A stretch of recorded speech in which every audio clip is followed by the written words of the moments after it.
우리가 계속해서 스데반의 순교 이후에 벌어진 교회의 박해, 그리고 그 박해 속에서 이루어지는 하나님의 역사를 따라가 보고 있습니다. 사실 우리가 지난 말씀에서 나누었던 것처럼 유대인과 사마리아는 이 성전이라는 것을 두고 큰 갈등을 겪고 있었습니다.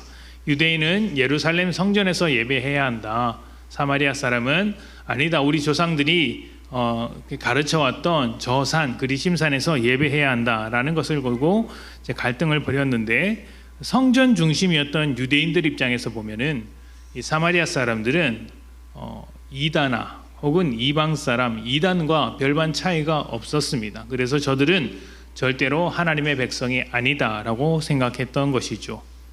그런데 빌립이 그것도 성전의 우상화를 지정했던 스데반으로부터 시작된 그 박해로 인해 멀리 도망가게 된 빌립이 사마리아에 가서 전도했을 때 많은 사람들이 복음을 듣고 변화되었습니다.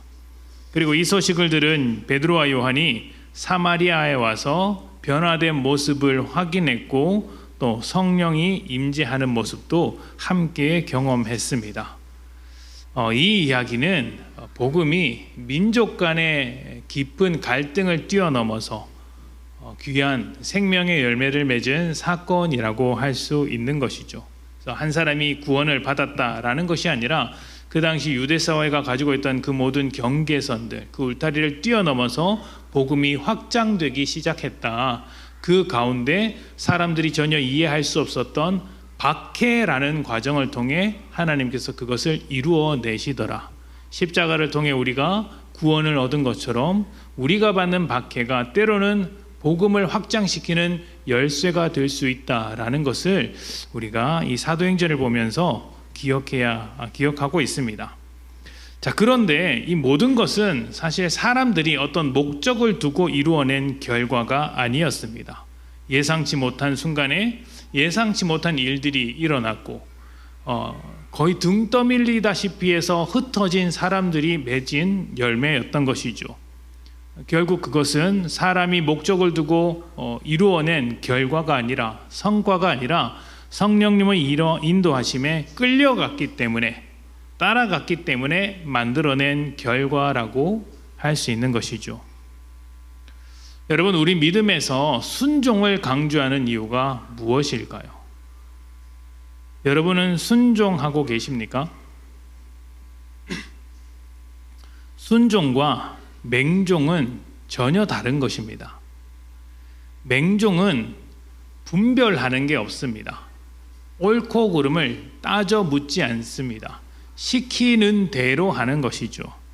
그러니 사람과 상황을 고민하지 않습니다. 어떤 명령이 떨어졌을 때 상황과 상황을 고려하면서 그 일을 해야 할 텐데, 맹종에는 그런 것이 없습니다. 일단 하는 것이죠. 그리고 맹종에는 책임도 없습니다. 그냥 시키니까 하는 것이다. 기계적으로 따라가는 것이죠. 많은 사이비 종교에서 이 순종을 가장한 맹종을 요구합니다. 그것이 옳은 일이든 나쁜 일이든 어떤 교주가 혹은 특별한 사람이 시키는 대로 하는 것이 옳은 일이다. 이렇게 맹종을 요구하는 것이죠. 그래서 우리가 볼 때는 말도 안 되는 일, 상식적으로는 절대 하지 않을 만한 일도 서슴없이 하게 되는데, 이것이 다 맹종을 요구받기 때문입니다. 순종은 맹종과는 다릅니다.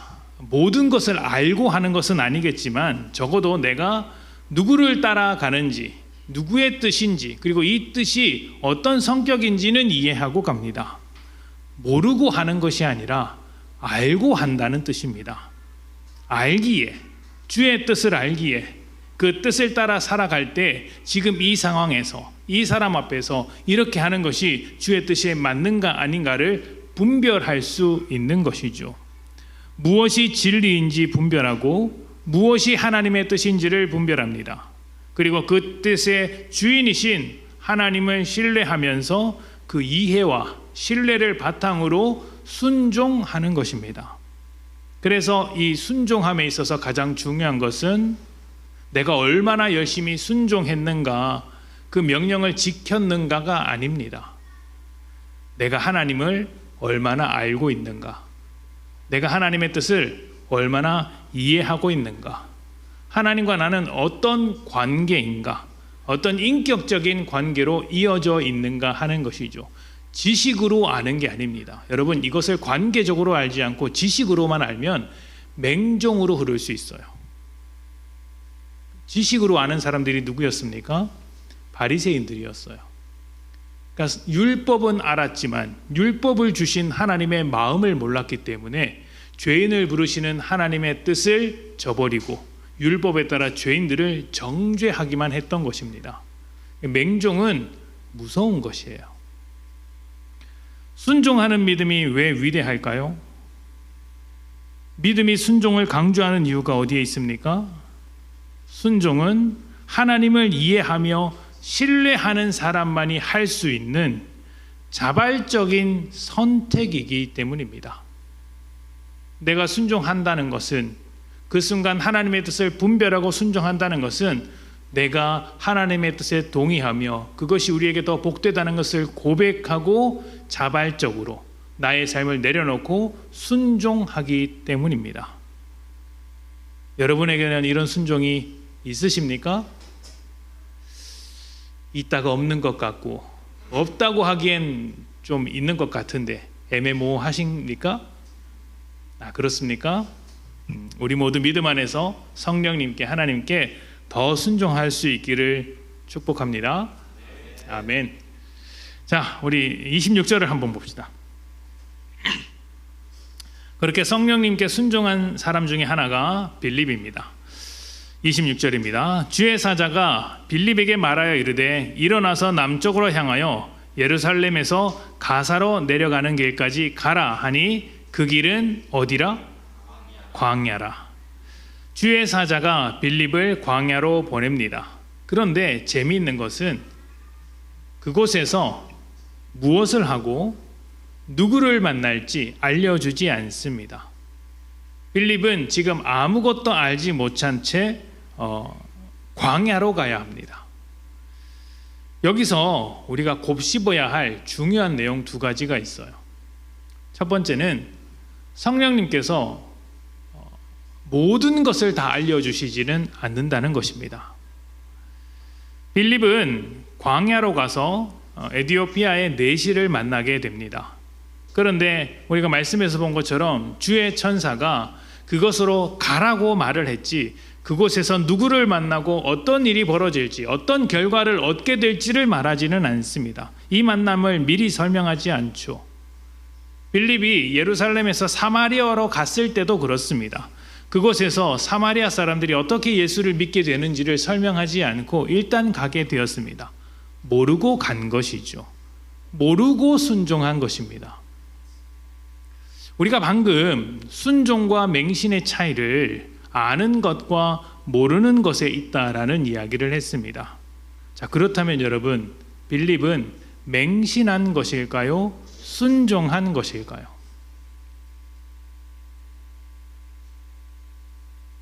빌립은 광야에서 누구를 만날지 몰랐습니다. 또 무엇을 하게 될지도 몰랐습니다. 그는 맹신했을까요? 순종했을까요? 어떻게 순종했습니까? 뭘 알았다고? 목사가 이게 대충 맞췄다 싶으면 슬쩍 넘어가는 것도 있어야 되는데, 맞죠? 꼬치꼬치 캐묻는 게 참 못됐습니다. 그렇죠? 자, 순종을 했죠. 순종했으니까 이 말씀을 하는 것 아니겠습니까? 빌립은 광야에서 누구를 만나고 무엇을 할지는 몰랐지만 계획하지 않았던 사마리아의 부흥을 경험하면서 하나님께서 인도하시는 대로, 성령님께서 이끄시는 대로 그렇게 밀려오듯이 온 그 자리에서 하나님의 역사가 이루어지는 것을 보면서 상황은 몰라도 하나님의 인도하심은 알았습니다. 하나님을 안 것이죠. 그래서 하나님을 신뢰하고 그 이끄시는 대로 순종했던 것입니다. 우리는 일어날 일을 미리 알면 안심을 합니다. 내가 어떤 일을 하는데 그 일이 잘 될 것이라는 것을 알면 어떻게 합니까? 안심하고 할 수 있죠. 그런데 그것은 하나님을 신뢰하는 게 아닙니다. 상황을 신뢰하는 거예요. 우리가 기도할 때 이 일이 잘 될 것인지 안 될 것인지 알려주십시오, 알려주십시오, 하나님 믿습니다라고 하는 건 상황을 믿는 거예요. 하나님은 우리가 하나님이 하실 일이 아니라 하나님을 신뢰하기를 원하십니다. 하나님이 이런 상황을 만들어 주실 것을 믿습니다가 아니라 하나님을 믿습니다라는 고백으로 나아가기를 원하시는 것이죠. 이것이 믿음이며 순종입니다. 빌립은 지금 무슨 일이 일어날지는 몰랐지만 그것으로 보내시는 하나님을 신뢰했습니다. 사마리아에서 그 일을 경험했기 때문이죠. 그래서 사마리아를 내려두고 이제 광야로 흘러가게 되는 것입니다.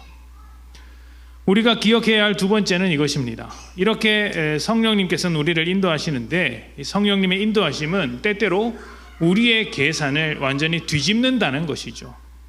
앞에 했던 그 말씀과 조금 맥락이 비슷하긴 한데요.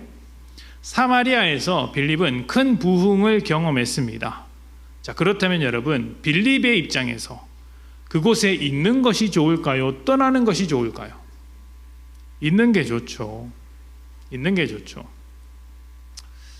제가 가끔씩 그런 이야기를 합니다. 제가 이런 이야기를 하면 이제 주변에 계신 목사님들 중에 의견이 반반으로 나뉩니다. 목사님, 제가 목사님하고 대화를 하죠. 목사님, 제가 개척을 해보니까 제가 지금 개척하고 8년, 9년, 이제 곧 10년이 되는데 개척을 해보니까 재밌는 게 있더라. 힘든 것도 있는데 할 만한 것이더라. 재밌는 게 있더라. 가치가 있더라. 그래서 언젠가 다시 한번 해봐도 되겠더라. 근데 다음에는 내가 시간을 되돌릴 수 없으니까 이 교회에서 은퇴하고 개척자의 마음으로 목회자가 없는 외국은 못 가지만 한국에 있는 목회자가 없는 교회에 가서 개척자의 마음으로 이제 또 목회를 한번 시작해 보는 것도 괜찮겠다. 이런 말씀을 드렸더니 한 분은 복되다. 한 분은 왜? 왜? 이제 그러시는 거예요. 있는 곳에, 적당한 곳에, 내가 익숙한 곳에, 넉넉한 곳에 있는 게 유리합니다. 빌립도 자신이 복음을 전했고 그곳에서 많은 사람들이 예수를 믿었습니다. 교회가 세워졌죠. 그러면 그곳에서 그들과 함께 거하는 것이 훨씬 나은 판단일 수가 있습니다. 사마리아에서 그렇게 큰 부흥을 경험했으니 그곳에 있는 게 유리하죠. 그런데 성령님은 빌립을 그곳에 머물도록 하지 않으셨습니다.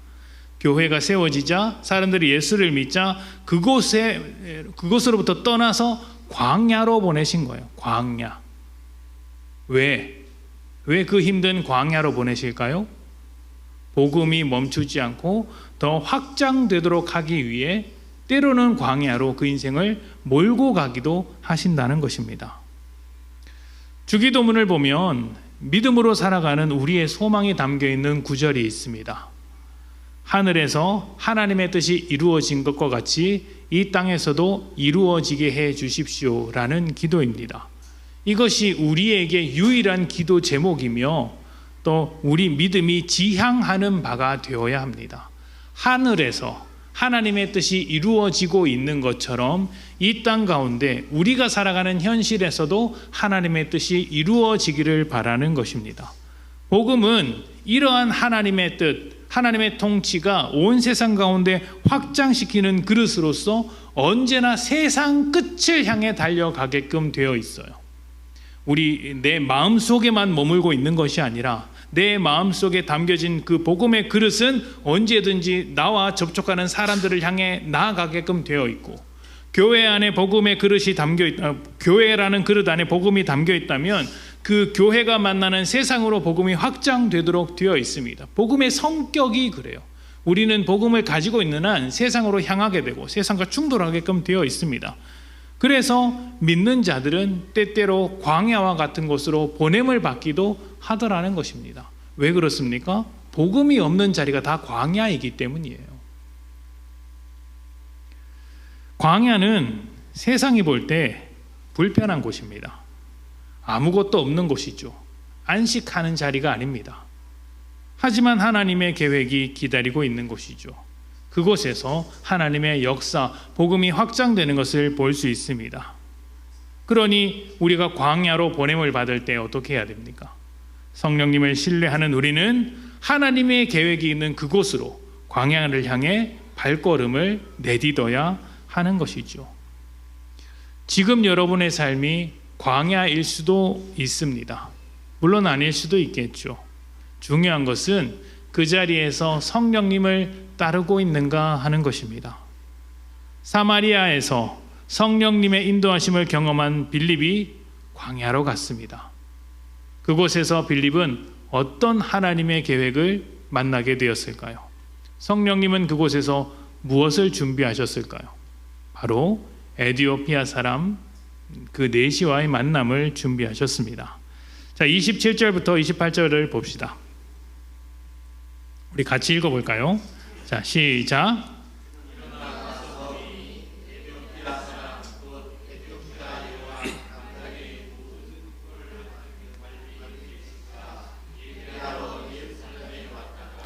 돌아가는데 수레를 타고 이사야 길을 읽더라. 아멘.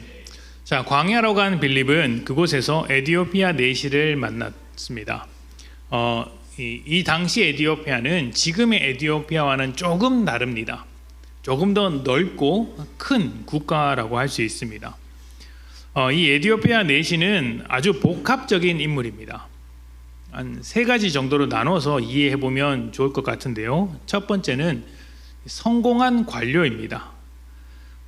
그 에디오피아 국가의 모든 국고를 관리하고 있었는데 지금으로 치면 재무부 장관 정도가 됩니다. 어마어마한 권력이죠. 그 사람의 말 한마디에 재정이 결정됩니다. 누구나 부러워할 만한 권력과 부와 지위를 가진 사람이라고 할 수 있죠. 부족한 것이 전혀 없어 보이는 인물입니다. 그런데 그에게도 부족한 것이 있었습니다. 두 번째, 그는 어떤 사람이었습니까? 내시였어요. 내시는 왕실에서 신뢰받는 위치에 오를 수는 있었습니다. 가족도 없고 후손도 낳을 수 없으니까 그냥 자기 일만 하면 되는 거예요. 그래서 이제 왕족이 사람을 고용할 때 이제 내시를 고용하는 것이죠. 그런데 유대 사회에서나 로마 사회에서 이 내시들은 문제가 있는 존재로 인식되어졌기 때문에 공동체 안으로 받아들여지지 않았습니다. 함께 할 수 있는 사람으로 받아들이기에는 조금 거리낌이 있었던 것이죠. 높은 자리에 올라갔지만 성공을 했지만 공동체 안에는 들어갈 수 없는 외로운 존재라고 할 수 있는 것입니다. 자, 그런데 그가 이제 예루살렘으로 예배하러 왔습니다. 유대교로 개정을 해서 왔는지 관심이 있어서 왔는지 모르겠지만 그 먼 곳에서 예루살렘까지 왔다는 건 이제 하나님에 대한 간절함이 있다는 뜻이겠죠. 오는 길이 이제 몇 달의 시간이 걸립니다. 비용도 우리가 상상하는 것 이상의 비용, 천문학적인 비용을 들여서 와야만 합니다. 그런데 그 비용을 다 지불하고 온 것입니다. 누구보다 간절함이 있는 것이죠. 그러나 그는 내시에다가 이방인입니다. 예루살렘 성전까지는 갔어도 그 깊이는 들어갈 수 없었던 거예요. 이방인의 뜰에 겨우 발을 들이밀었을 것이고 그곳에서조차 내시라는 신분 때문에 받아들여지지 않았을 것입니다. 그러니 그 먼 곳에서 왔으나 간절함을 가지고 왔으나 들어가지 못한 그 현실 속에서 얼마나 더 간절했겠습니까? 그렇게 간절함을 보여주는 대목이 무엇이냐면 돌아가는 길에 이사야서를 읽고 있었다는 거예요. 여러분, 성경이 지금처럼 이런 책으로 되어 있는 게 아닙니다. 그 당시의 성경은 이게 두루마리예요. 그러니까 두루마리를 쭉 펼치면 1절부터 이렇게 쫙 써 있는 거예요. 이걸 줄줄줄 읽는 거예요. 얼마나 두껍고 불편하겠습니까? 그걸 이제 수레 위에서 혼자 그 불편한 책을, 큰 책을 쭉 읽어 나가고 있는데 그가 읽다가 딱 멈춰진 장면이 있습니다. 어떤 장면? 그게 53장이에요. 이사야 53장. 1장부터 53장까지 읽고 있었던 거예요. 얼마나 두꺼운 분량을 읽고 있었던 것입니까? 정리해 보면 이런 것이에요. 그는 높은 자리에 있었지만 결핍이 있었습니다. 그리고 결핍은 언제나 삶을 불안하게 만들죠. 사람들이 볼 땐 부러울 것 없는 사람이었지만 그 마음 한켠에는 하나님이 없어서 그 불안함 때문에 목마른 사람이었습니다. 그 목마른 사람이 예루살렘 성전에서 그 목마름을 다 체험받지 못하고 돌아가면서 성경을 읽고 있을 때 하나님께서 성령을 통해 빌립이 광야로 가게 되었고 에디오피아 사람 네시를 만나게 된 것입니다. 자, 말씀을 봅시다. 좀 긴 말씀인데요. 30절부터 39절입니다. 제가 빨리 읽겠습니다. 빌립이 달려가서 선지자 이사야의 글을 읽는 것을 듣고 말하되 읽는 것을 깨닫느냐 대답하되 지도해 주는 사람이 없으니 어찌 깨달을 수 있느냐 하고 빌립을 청하여 수레에 올라 같이 앉으라 하니라. 읽는 성경 구절은 이것이니 일러스되 그가 도살자에게로 가는 양과 같이 끌려갔고 털 깎는 자 앞에 있는 어린 양이 조용함과 같이 그의 입을 열지 아니하였도다. 그가 굴욕을 당했을 때 공정한 재판도 받지 못하였으니 누가 그의 세대를 말하리요. 그의 생명이 땅에서 빼앗김이로다 하였거늘 그 내시가 빌립에게 말하되 청컨대 내가 묻노니 선지자가 이 말한 것이 누구를 가리킴이냐 자기를 가리킴이냐 타인을 가리킴이냐. 빌립이 입을 열어 이 글에서 시작하여 예수를 가르쳐 복음을 전하니 길 가다가 물 있는 곳에 이르러 그 내시가 말하되 보라 물이 있으니 내가 침례를 받음에 무슨 거리낌이 있느냐. 이에 명하여 수레를 멈추고 빌립과 내시가 둘 다 물에 내려가 빌립이 침례를 베풀고 둘이 물에서 올라올새 주의 영이 빌립을 이끌어간지라. 내시는 기쁘게 그 길을 가므로 그를 다시 보지 못하니라. 아멘. 내시가 읽은 것이 이사야 53장입니다. 이곳에는 고난받는 종에 대한 말씀이 기록되어 있습니다. 그런데 여러분, 이 고난받는 종에 대한 이야기는 유대인들의 입장에서는 굉장히 충격적인 말씀입니다. 지금도 이사야서에 이런 내용이 있다고 믿지 못하는 유대인들이 꽤 많습니다. 이사야 53장이라는 것을 감추고 이 대목만 유대인들에게 말하면 그 중에 일부는 신약 성경의 말씀이 아니냐, 우리가 믿는 구약 성경의 말씀에는 이런 내용이 없다라고 생각하는 사람들이 종종 있습니다. 그런데 실제로 이사야 53장에 고난받는 종에 대한 이야기가 나오죠. 유대인들이 이 말씀을 받아들일 수 없는 이유는 그들이 생각하고 있는 메시아는 절대 이런 모습이 아니기 때문입니다. 그 당시에는 로마로부터 구원할 강력한 왕을 기대했고 지금도 온 세상을 정복할 강력한 왕으로서의 메시아를 기다리고 있는데 이사야 53장에서 말하고 있는 메시아는 고난을 당하고 버림받고 죽어야 하는 사람으로 묘사되고 있었던 것입니다. 그러니 유대인들의 입장에서는 하나님의 기름 부음을 받은 메시아가 저주를 받고 죽게 된다는 사실을 받아들일 수 없는 것이죠. 게다가 이 말씀은 내시에게 더 특별하게 다가오기도 했습니다. 우리가 방금 읽은 33절에는 이렇게 되어 있습니다. 그가 굴욕을 당했을 때 공정한 재판도 받지 못하였으니 누가 그의 세대를 말하리요. 그의 생명이 땅에서 빼앗김이로다 하였거늘. 자, 이 말씀을 조금 쉬운 성경으로 제가 봉독해 드리겠습니다. 그가 모욕을 당하고 바른 재판을 받지 못했으니 누가 감히 그의 후손에 대해 말할 수 있단 말인가. 이 땅 위에서 그의 삶은 끝났다. 아멘. 무슨 말이냐면 고난받는 종은 공동체로부터 버림을 받았고 억울하게 죽임을 당했으며 후손이 없다라는 뜻입니다. 내시는 이 고난받는 종의 모습을 보면서 자신의 모습을 발견했을 것입니다. 높은 자리에 올랐지만 사람들에게 받아들여지지 않았고 후손도 없으며 성전 주변에만 머물러야 했던 결핍으로 가득했던, 그래서 억울함으로 가득한 자신의 인생을 들여다보았던 것이죠. 그런데 자신과 비슷하다고 생각했던 이 고난받는 종은 하나님의 기름 부음을 받은 메시아였습니다.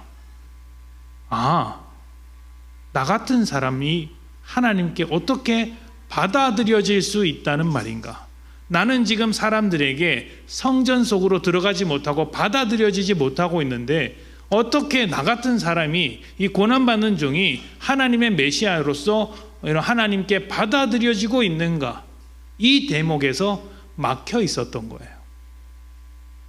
그리고 하나님께서는 바로 그 대목에 막혀 있는 그 내시를 빌립과 만나게 하셨습니다.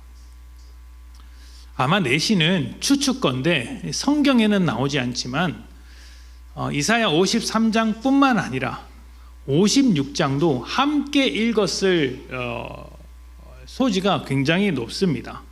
그 당시에 성경이 두루마리라고 하지 않았습니까? 53장만 읽고 끝나는 게 아니고 그냥 쭉 읽는 책이에요. 둘둘둘둘 말려 있으니까. 이사야 56장에는 이런 내용이 있습니다. 이사야 56장 3절부터 5절입니다. 여호와께 연합한 이방인은 말하기를 여호와께서 나를 그의 백성 중에 반드시 갈라내시리라 하지 말며, 이방인, 하나님과 연합한 이방인도 하나님께서 다 받아주신다는 거예요. 갈라내지 않고 받아주신다. 고자도 말하기를 나는 마른 나무라 하지 말라. 여호와께서 이와 같이 말씀하시기를 나의 안식일을 지키며 내가 기뻐하는 일을 선택하며 나의 언약을 굳게 잡는 고자들에게는 내가 내 집에서 내 성 안에서 아들이나 딸보다 나은 기념물과 이름을 그들에게 주며 영원한 이름을 주어 끊어지지 아니하게 할 것이며. 아멘. 내시와 같이 후손이 없는 마른 나무와 같은 사람도 하나님과 연합하면 영원한 이름을 주신다. 아들이나 딸을 가진 것보다 더 영원한 것을 주실 것이다 라고 약속한 말씀이 이사야 56장에 있었습니다. 그동안 평생 사람들에게 또 하나님께 받아들여지지 못한다고 생각했던 이 에디오피아 내시는 이 말씀을 보았을 때 어떤 마음이 들었을까요? 또 빌립을 만나서 예수를 통하여서 이 말씀이 성취되고 있다, 이루어졌다라는 것을 알게 되었을 때 내시는 어떻게 반응했을까요? 그래서 예수를 만난 내시가 내가 침례를 받는 것에 무슨 거리낌이 있겠느냐라고 하면서 그 즉시 예수를 믿고 침례를 받았던 것입니다. 사마리아를 떠난 빌립은 그곳에서 결핍으로 가득한 내시를 만났고 그를 구원했습니다. 빌립이 계획한 일이었습니까? 에디오피아 내시가 계획한 일이었을까요? 이 두 사람의 입장에서는 우연한 만남입니다. 우연히 지나가다가 만난 사람에 불과할지 모릅니다. 만나는 것도 호련히 와서 만나고 떠나갈 때도 호련히 떠나가요. 마치 성령님께서 그렇게 움직이시듯이 빌립이 왔다가 사라져 버립니다. 그런데 이것은 우연한 만남이 아니죠. 우리가 볼 때는 예상치 못한 일이었으나 하나님의 계획에 따라 성령님의 인도하심에 따라 이루어진 만남이었습니다. 광야가 그런 만남이 일어나는 자리였던 것이죠. 그리고 이 만남은 땅끝으로 가야 할 복음이 땅끝에 있는 사람을 미리 만난 것이기도 합니다. 이 사람이 어디에서 왔어요? 몇 달에 걸쳐서 에디오피아에서 온 사람이에요. 땅끝에서 온 사람을 미리 복음이 만났고 이제 훈련된 이 사람들 복음이 땅끝을 향해 나아가게 되는 것이죠. 이 만남을 통해 사마리아 땅을 여셨던 하나님께서 이제 땅끝으로 향하는 길을 새롭게 열고 계셨던 것입니다.